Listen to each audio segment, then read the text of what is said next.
Alright, class, it's March 11th, and I've had to make a few changes to this class, so thanks for bearing with me as we move forward during this week.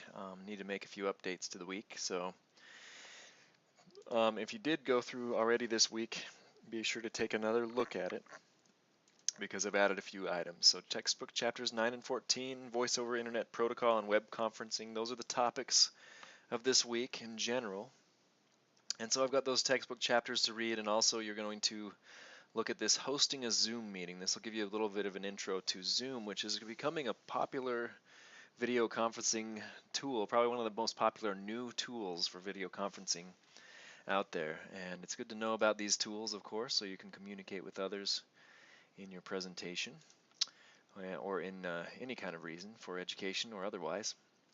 And then we've got some voice over internet protocol, or web conferencing type tools that you can learn about through videos as well. And these are presentations that are brand new, actually. I created these last week. So there was some need of updating the videos that were there before. So I created those and have added those in now to this week about setting up Skype and using Skype, and then working with Google Hangouts and Collaborate Ultra. And I don't know if any of you have used Collaborate Ultra before, but it's a great tool. I've really enjoyed using it. It's very simple in the way that they have it set up. But now that they've done that, it sounds like Northern's moving on to something else, maybe Zoom after that, which is great too, but it's too bad we had to move on to something new. There's always something new that they're moving on to. Seems like whenever you just figure out the old tool that you were using. So there's a discussion this week, and I'm going to talk about that in a moment. But I want to move forward to next week. There is a podcast episode assignment due. What you're going to do is create a 6 to 10 minute podcast recording using Sound Recorder or Audacity that presents about a current technology tool that could be used in K-12 or higher education, and also gives examples of how the tool could be used within each stage of the SAMR model. So again, you're going to choose one of the tools that we've learned about in class so far, introduce your tool and discuss its main features, and introduce the SAMR model, and provide a real-world example of how the tool could be used for each level of the SAMR model. So I think the SAMR model, of all the models that we learned about earlier this semester, is really the one that is the most easy to recognize or easy to apply to the use of a tool in an educational or learning situation. So that's why the model is the one that's going to be picked there. For this assignment, use a good, most exciting radio announcer voice for this podcast, and be sure to introduce yourself with hello, a student from Northern State University, and so forth, as it talks about here. And then use a headset and microphone to record your voice rather than a built-in laptop/computer microphone, and be sure to record in a quiet room. And so try to make this fun and informative and humorous, and just talk about how the tool could be used in a situation like the one provided, on all the levels of the SAMR model. Now, a hint here, I'm going to be looking for more in depth on the SAMR model. I don't just want to see some simplistic uses of technology. You're going to have to really think about the M and the R, modification and redefinition. S and A, they're usually pretty easy, right? You just substitute the tool, use a technology tool. Augmentation, maybe you add a little bit onto that. But modification, redefinition, think about things that you cannot do with the tool, or you cannot do otherwise than with the tool. And the technology then transforms the possibilities for learning. So get into those modification and redefinition definitions and figure those out a little bit better for this assignment than maybe you previously had.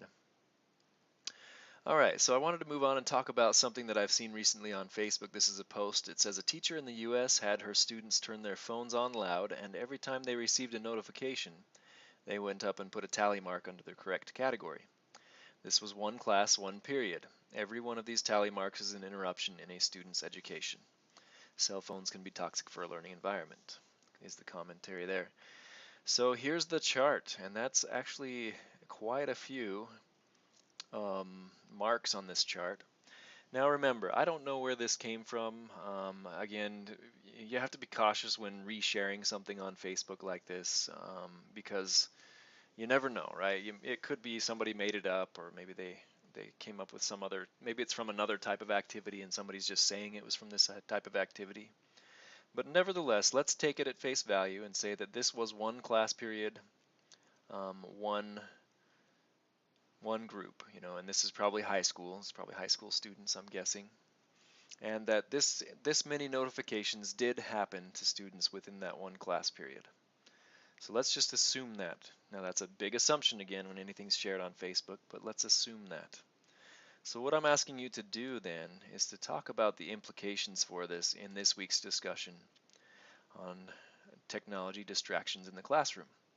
So for this week's discussion, take a look at the intro video for this week's activities, like I'm doing now, and talk about the tally sheet provided, specifically what are the implications for education in the age of social media. We'll call it social media, although not all of the things there are social media. Some of them are just phone calls or email. What is a reasonable policy for using social media and or smartphones in high schools?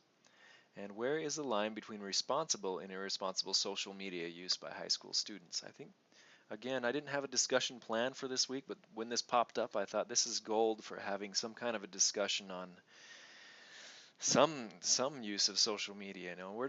Where is the line drawn? What can we figure out what the high school should do about this, or what high schools should do as far as policies go? And just thinking about high school students themselves, what is responsible and irresponsible social media use by high school students? So I think that will spur some good discussion for this week and be a part of that discussion for this week as well. I think that's all for this week, so good luck getting started on everything, and we'll see you on the flip side.